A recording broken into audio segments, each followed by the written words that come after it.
Peach Research Unit is located at the School of Planning, Dalhousie University. We conduct planning research to find out how to create more equitable and accessible and healthy built environment for communities.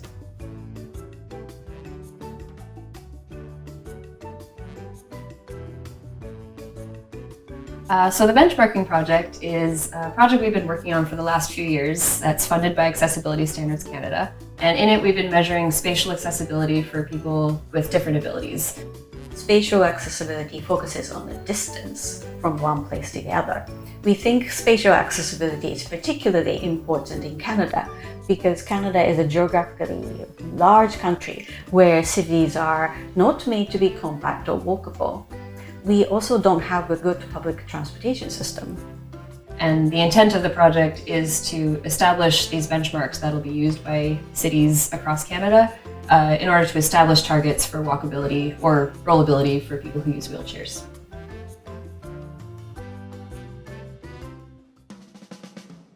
The first thing we did was select certain services that are most important to people with disabilities, who are the lived experts on the topic. In a Canada-wide survey, the top 5 most important services were supermarkets, pharmacies, transit stops, places to eat, and parks. Next, we selected 32 communities from across Canada and grouped them into 3 types: small towns, medium-sized cities, and large urban centres. Most of the data for locations of services was publicly available. When it wasn't, we were able to connect with municipalities to obtain it.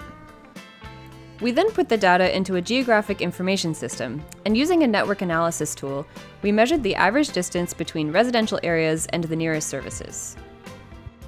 We also calculated the proportion of residents living within a 400, 800, and 1200 meter distance to the nearest services to account for diverse walking and rolling speeds.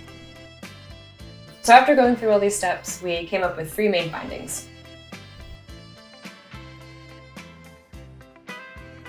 We hypothesized that there would be a relationship between settlement size and access to services.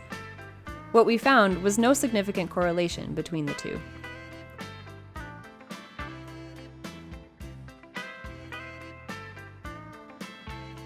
We found that supermarkets are located to prioritize vehicle access in cities of all sizes in Canada.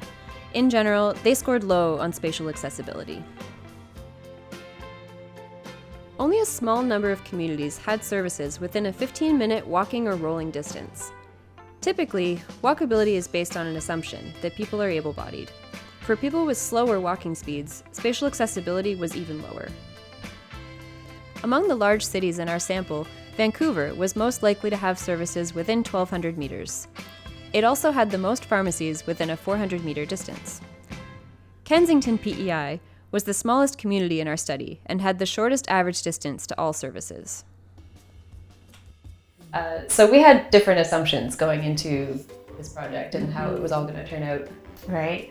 For example, I honestly thought that mid-sized cities would have best spatial accessibility to services and amenities because they will have enough variety of services and one service does not have to extend many neighborhoods. Mm-hmm.